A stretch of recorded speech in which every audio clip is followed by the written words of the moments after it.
What's up, my people? So as y'all know, I started these weekly reviews. So 2 weeks ago, General Hospital won, but today my members chose the majority rules.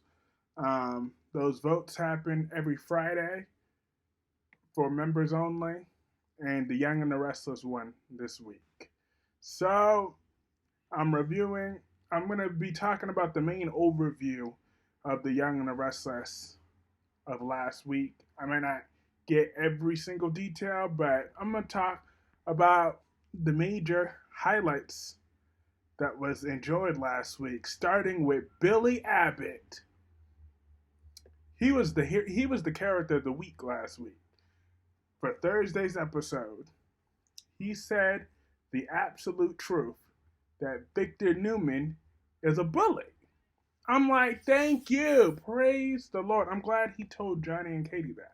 Because they needed to know that. Because Katie's like, why would Grandpa want to come after you? Grandpa's so sweet. I'm like, little girl, You got to, it's time for you to break out of your naiveness. I mean, I know your grandfather is nothing but nice to you now.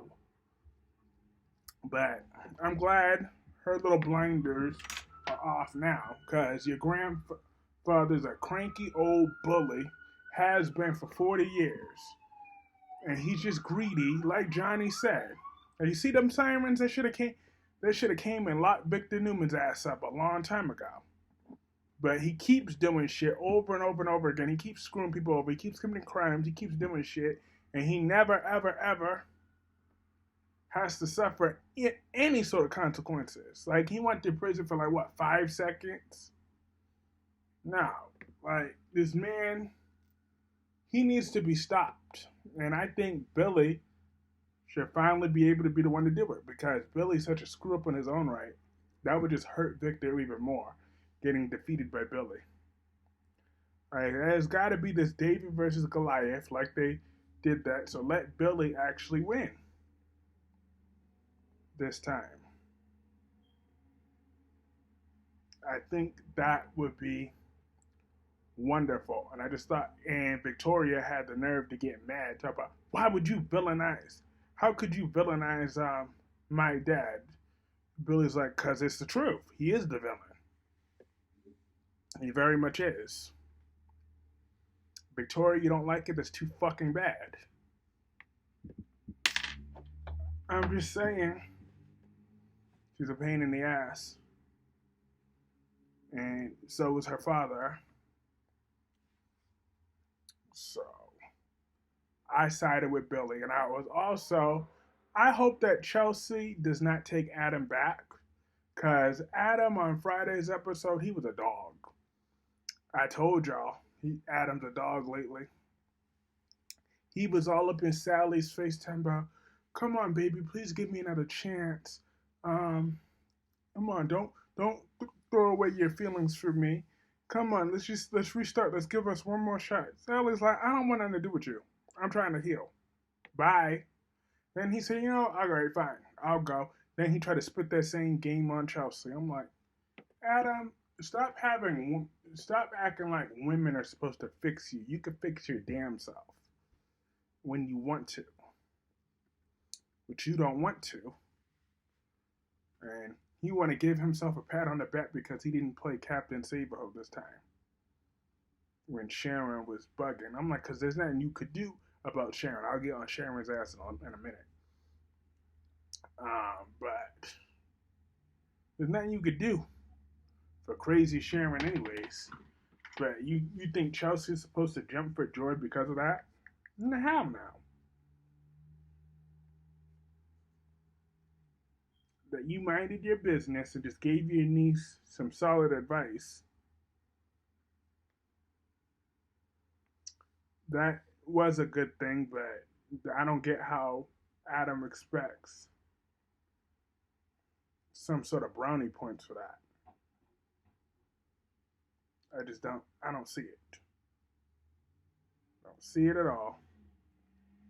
But Phyllis really do got Billy's back as his COO. I gotta give it to Phyllis. I mean, I hate her because she's a sexual predator, but She's really trying. So I give Phyllis some sort of props. But Sharon, on the other hand, I really believe. But one thing I want to mention is I'm doubling down even more that I believe it could be Daisy that's behind this. That's behind Heather's murder. I think it's Daisy because even not just me, Soap She Knows put an article pointing to Daisy too. Now they're not reliable or anything. It was just a speculation one, so I'm not officially confirming a spoiler, but that's just my gut feeling is it needs to be a throwaway character, and Daisy makes sense given Lucy's crazy behind ain't that far off. I mean, I wouldn't put it past Lucy either. She snuck out of the movie theaters and killed her adopted mother. I'm like, I don't feel bad. I did not feel bad for Lucy, not one bit. Maybe because a part of me just doesn't fully believe that Lucy is innocent completely. And she treated Heather like shit, too. So I was glad that Lucy held herself accountable and called herself such a brat. And I knew that trip for Portugal was going to come up. Second I found out Heather was going to get killed off, I was like, yep, watch that trip from Portugal. Lucy and Danny are going to both feel like shit that they ignored Heather's request. Heather begged them to go to Portugal. She was really looking forward to that, and now she never got to do that because Lucy threw a damn temper tantrum. So now Lucy has to live with that. If her guilt is even real, she has to live with that. But Lucy and Charlotte Cassadine, they're about the same. I just realized that. They both have, they're both creepy and crazy. They're both got crazy ass grandparents. Lucy has Phyllis and Sheila as her grandmothers. So, and they have crazy ass parents. Valentine, nuts, criminal, slash, and Daisy, nuts, criminal. I'm like, they really are cut from the same cloth. And then both Lucy and Charlotte. They're just cut from that same cloth. I'm like, wow. Wow, wow, wow. But like I said, Sharon, she can't get completely out of this stuff at this point though, because like she's everything that she's doing is too premeditated for like, because even if okay, it turns out a doctor was messing with her medication and all that other BS, like that still doesn't absolve Sharon completely. Like you have your whole family around you, you should have realized that you needed help at one point. But you're not doing anything to rectify it. Like that doesn't give Daniel any sort of peace. Like I don't give a damn about Lucy, but one major development that this storyline throughout this week is making me start to slowly feel something for Daniel. I mean, not much, but it's helping me feel something for Daniel. I mean, he's not a good man like Danny Romalotti, his father. That's a good man. Danny, he is such a good man. I love that man. But Daniel, at least I'm starting to feel a little bit. Not much though. So take that with a grain of salt. Sharon has terrorized him. Like she's obsessed with him. She's stalking him. She's broken into his house multiple times. Like this is not acceptable behavior. She's trying to kill him. Now she's trying to frame him for murder. Like no, I don't care what the explanation that they come up with. Sharon needs to face consequences at the end of the story. At this point, she has to, and then fight harder to keep control, regardless of whatever explanation. Even if because she did throw this girl's body in the ocean like she was trash. So Sharon, you need to face some sort of consequences after this, regardless of whatever happens. You need to be spending at least a considerable amount of time. And maybe Sharon Case could go on vacation because the character needs to be off campus for at least a year, at the very least. To be fair, she needs to suffer consequences this time. That's how I truly feel about that. And one of the last storyline developments that I'm going to talk about is Kyle, Audra, and all that. I'm mad as hell still that Victor fired Audra. All because because Kyle decided to steal something from Diane and Jabot's records. So that was enough to convince Victor that Audra's the one that should be fired. I'm like, bullshit. Audra could have found you something even better. You didn't even try to give her the opportunity. Then Victor gonna have that little smug smile on his face, and Kyle wants to have a smug smile on his face. Like, if I was Audra, I would slap the fuck out of Kyle, and I would kick Victor in his balls. And then I'm gonna start my own company. And if I need to blackmail to get some capital, I'll find some dirt on Victor and get him to play ball. Cause you ain't gonna see. But then again, she chose to work for the devil, though. She should have known Victor's a piece of shit. And just like, cause think about it. She's doing this, but Kyle is also just as much shooting himself in the foot. Because once all this is over with and Victor got whatever he wanted at a glissade, he's going to fire Kyle too. That's inevitable. So, Kyle, you think you have a victory, but you really don't. Because if they play this story correctly, and if Billy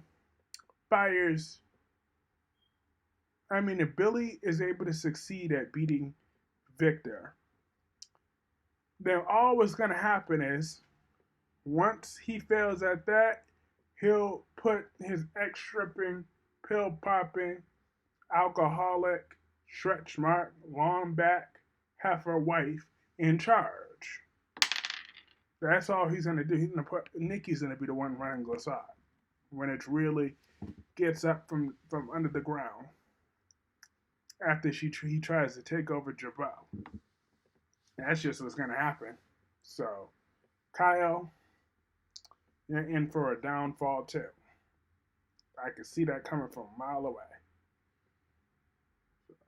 And also, up and coming news, I heard that my girl Elena Dawson is on her way back. So, be on the lookout for Elena. That's my boo. I love her. I'm glad that she was done with Nate's bullshit, even though I like Nate now. But it wasn't always this way. So I'm glad that Elena decided that even though she made her mistakes with Devon and Nate, because I remember when she called Devon's name while she was in bed with Nate. So that was kind of a low blow. I forgot about the little incident at first. I'm like, oh, okay. So she's definitely made her mistakes too, but she's grown from that. And she's a better person. So I'm more than willing. I hope that they give her a front burner storyline.